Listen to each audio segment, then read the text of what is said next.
Russia Ukraine war zone से जुड़ी एक और बड़ी अपडेट आपको बता दें। यूक्रेन की वायुसेना ने एक वीडियो जारी किया है जिसमें रूस के ड्रोन पर हमले का दावा किया गया है। इसमें एक ड्रोन हवा में उड़ता हुआ नजर आ रहा है, जिसके बाद अचानक से आग निकलने लगती है।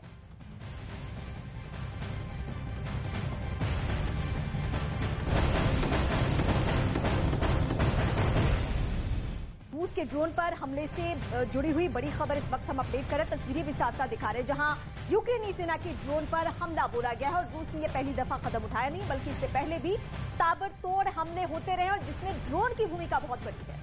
जी हाँ, ये बड़ी अपडेट आपको बता दें और जिस तरीके से तस्वीरों में आप देख पा रहे होंगे किस तरीके से टारगेट करके इस दो ड्रोन को नेस्तनाबूद कर दिया है। और लगातार जंग में यूक्रेन अब रूस पर एक बढ़त बनाता हुआ नजर आ रहा है। एक के बाद एक हिस्से रूस की मुट्ठी से फिसलते जा रहे हैं और अब पुतिन ने अपनी सेना को 2 कदम पीछे हटने के लिए कहा है। लेकिन ज़ेलेंस्की को इस ऑर्डर पर शक है, क्योंकि अब तक खूंखार देख रहे पुतिन इतनी जल्दी आखिर नरम कैसे पड़ गए, या फिर पुतिन की पलटन पलटवार की तैयारी कर रही है, ये भी सवाल है।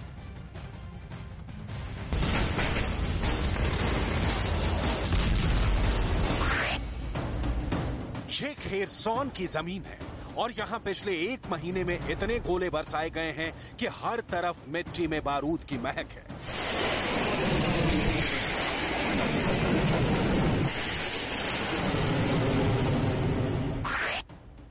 यूक्रेन और रूस के बीच यहाँ ऐसा खतरनाक युद्ध हुआ है कि दोनों तरफ लाशों को गिनना बंद कर दिया गया।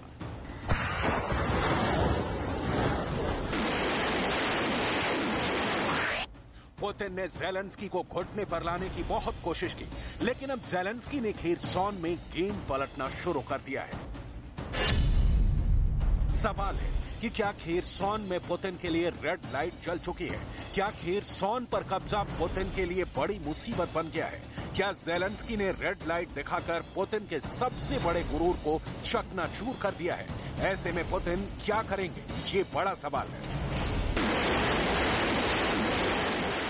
खेरसौन में क्या हुआ है वो बहुत गौर से देखिएगा, क्योंकि इस बम गोलों की बरसात में आपको यूक्रेन युद्ध की 2 बातें बहुत बेहतर तरीके से समझने में मदद मिलेगी।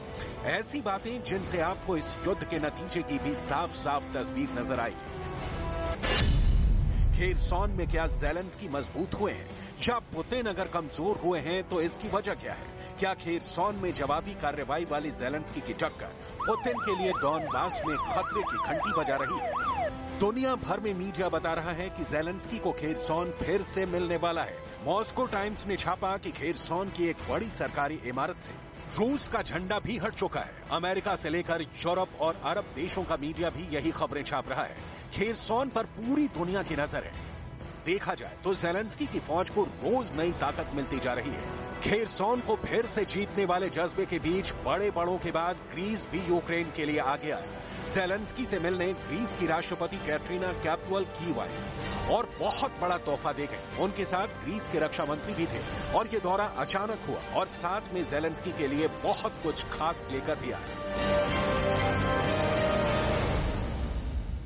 Ми отримали від Греції першу партію бронетехніки, вкрай необхідної зараз. Обговорили оборонну співпрацю, посилення санкцій проти Росії, підготовку спецтрибуналу щодо злочину агресії Росії проти України.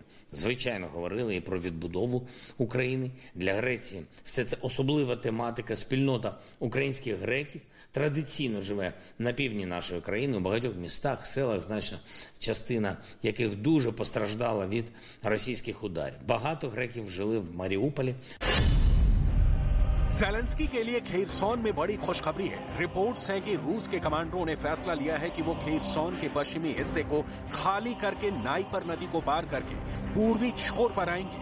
पश्चिमी हिस्से को छोड़ना या कहीं कि वहां से पीछे हटना, ये पुतिन के लिए बहुत बड़ा झटका कहा जाएगा।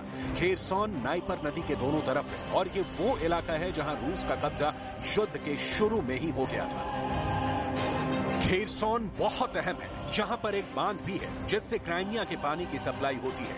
यहाँ पर यूक्रेन के कब्जे का मतलब है कि क्राइमिया का पानी यूक्रेन बंद कर सकता है। क्राइमिया वो इलाका है जिस पर 2014 में रूस ने कब्जा करके उसे अपने नक्शे में मिला लिया था। इससे पहले रूस ने मना किया था कि वो खेरसौन खाली करने की तैयारी कर रहा है, क्योंकि ऐसा कदम इस मोर्चे पर उसकी बड़ी हार कहा जाएगा। हालांकि यूक्रेन की सेना को डर है कि रूस का पीछे हटना एक तरह से यूक्रेन की फौज को फंसाने वाला बड़ा चाल है, क्योंकि इसे लेकर गलत जानकारी फैला रहा है, जिसमें यूक्रेन को बड़ा धोखा मिलने का खतरा है।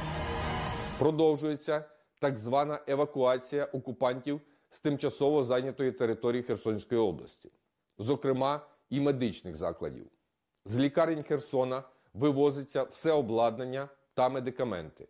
Лікарям, які відмовляються виїжджати, заборонено заходити на територію лікарень навіть за особистими речами. खेरसौन के पश्चिमी हिस्से में काफी दलदली इलाका भी है और अगर रूस की सप्लाई लाइन पर असर पड़ता है तो उसके लिए यहां युद्ध लड़ना शुरू से ही आसान नहीं माना गया है। खेरसौन नाइपर नदी के दोनों तरफ बंटा हुआ है और नदी के दोनों तरफ कंट्रोल रखना पुतिन के लिए बड़ी चुनौती रही है। यूक्रेन ने इस इलाके में अक्टूबर की शुरुआत से ही बहुत तेज हमले शुरू कर दिए थे। ज़ेलेंस्की की फौज ने नाइपर नदी पर बने पुल पर कई सटीक हमले किए। इनमें यूक्रेन ने HIMARS multi rocket launcher system का इस्तेमाल किया और हालात ऐसे बन गए कि रूस के लिए अपना मोर्चा बचाना मुश्किल हो गया।